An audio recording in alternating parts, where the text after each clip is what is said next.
जी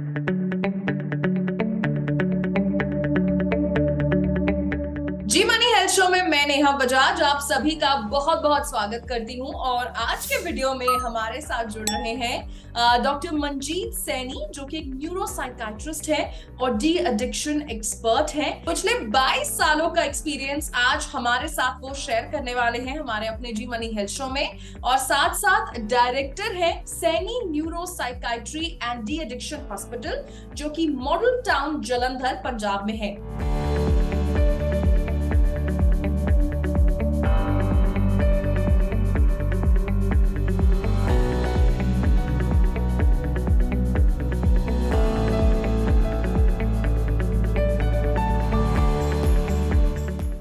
doctor Manjeet, आपका बहुत बहुत स्वागत है।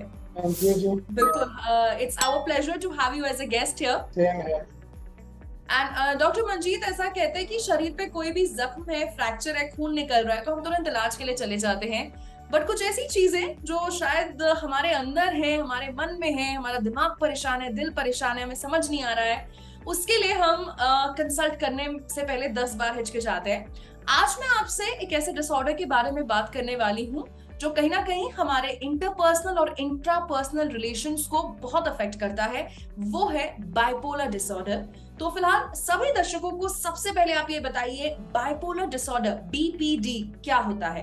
Neha, this is a very good question and आजकल लोगों की awareness level is very high. People go to Google and they search out कि ये बाइपोलर है, उनको कि डिप्रेशन है, कि स्किज़ोफ्रेनिया है, and then they start making their own diagnosis which becomes quite risky. So first thing is that if you want to be diagnosed, अगर आपको दिमागी बीमारी है, you should go to a doctor जो दिमागी बीमारियों का एक्सपर्ट है. Let him make a firm diagnosis and give you the treatment.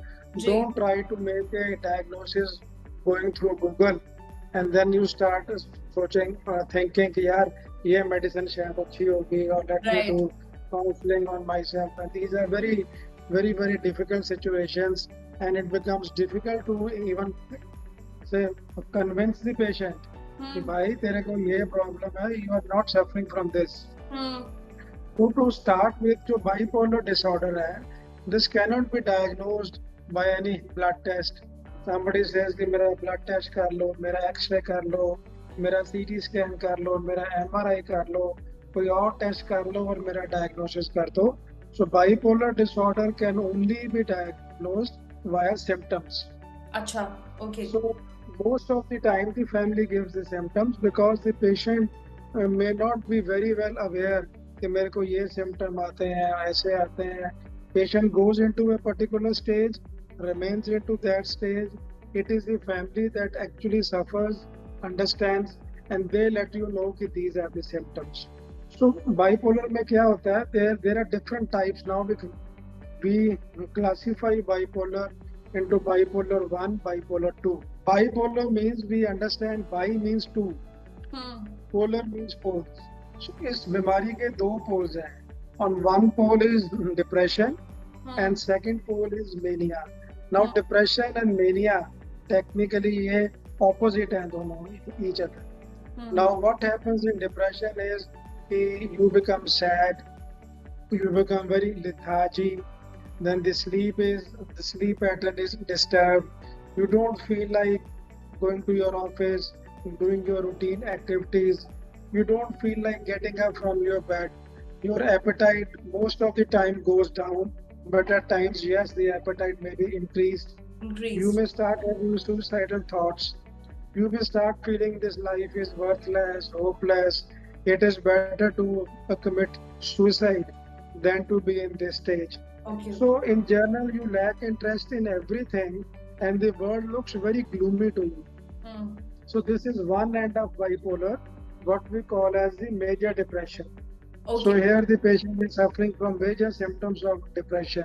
And the second end of bipolar is the reverse of this. This is called mania. What happens in mania is the reverse. The patient starts talking too much.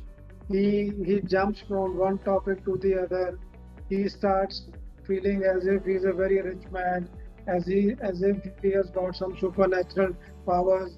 Then he is very elated, very happy. he may be spending excess amount of money. He may be distributing sweets, money to his servants, to his friends. He may be throwing parties. Then he may become aggressive.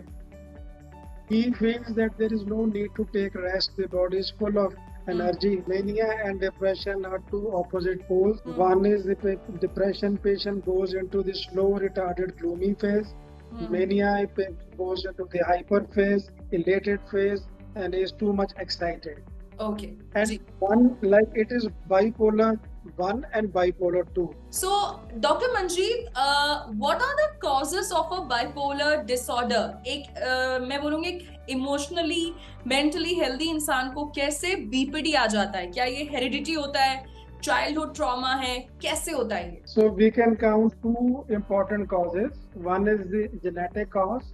It is running in the family. So the other family members, they have a higher incidence of having this. Second is it is not running in the family, but due to unknown causes, the neurochemicals in the brain, they get disturbed.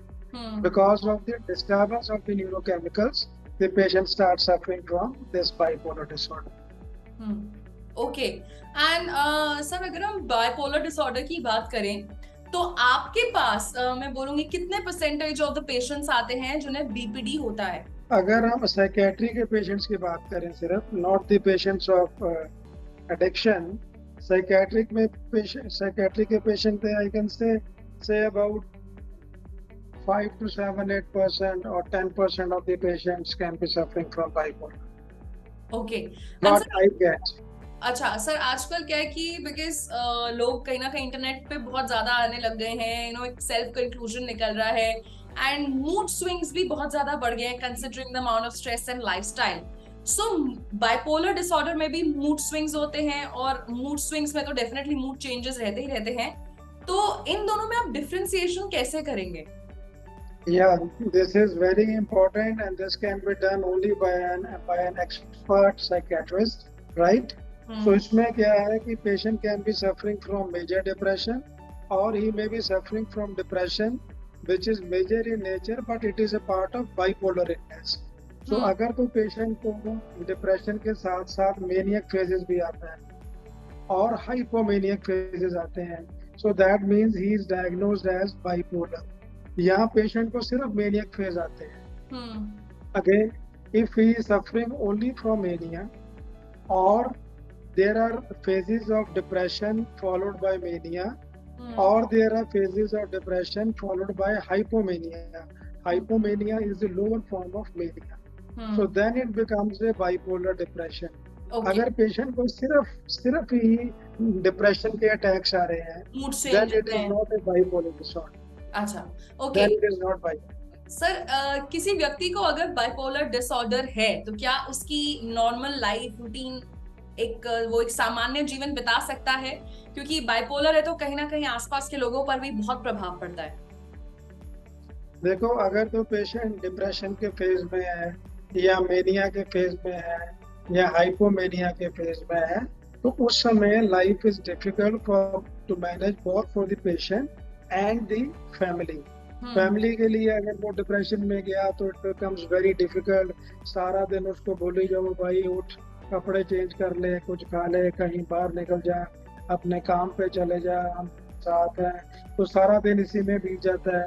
अगर वो mania phase में है तो आप सारा दिन लगा देते हो भाई तू कहाँ जा रहा है, इतने पैसे कहाँ पे वेस्ट कर दिए, what are you doing, why are you talking so much, इतना गुस्सा क्यों आ रहा है आपको.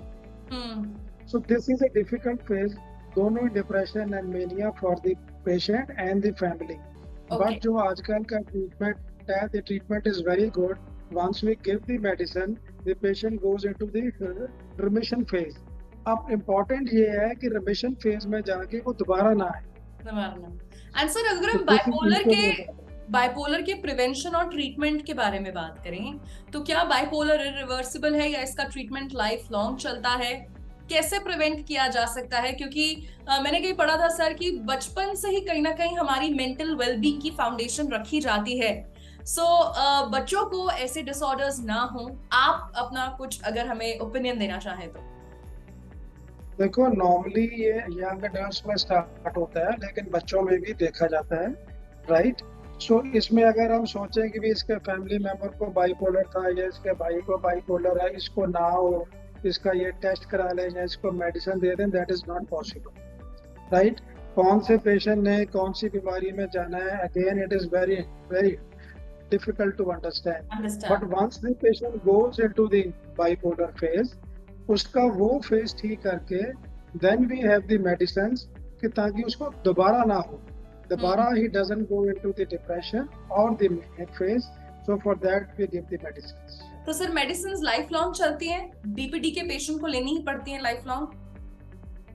That depends, अगर पेशेंट की एजुकेशन अच्छी है, उसकी काउंसलिंग अच्छी है, हम उसको समझा देते हैं कि भाई अगर ये तेरे को सिम्टम आने शुरू होते हैं तो then you should understand you are going into that phase, आप इमीडिएटली डॉक्टर के पास आ जाओ। अगर तो वो अर्ली स्टेज पे आ जाता है, थिंग्स बिकम ईजियर। अगर वो नहीं आता है अर्ली स्टेज पे, उसकी फुल ब्लोन पिक्चर है, देन नेचुरली टाइम ज्यादा लगता है उसको ठीक करने में। हाँ, सेकेंडली वी कैन नॉट से कि भाई ये इसको 5 साल के बाद ठीक हो जाएगा, 10 साल के बाद ठीक हो जाएगा, 20 साल के बाद ठीक हो जाएगा।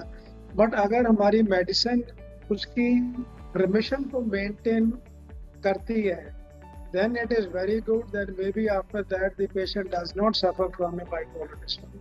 Okay.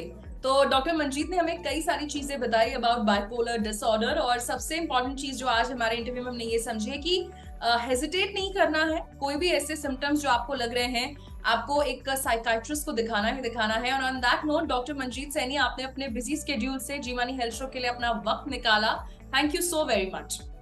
Thank you so much. Thank you.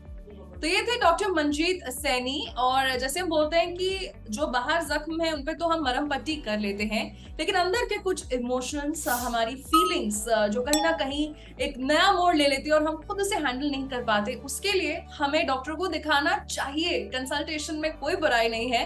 And मैं उम्मीद करती हूँ आपको आज का वीडियो बहुत पसंद आया होगा। अपना फीडबैक जरूर शेयर करिएगा।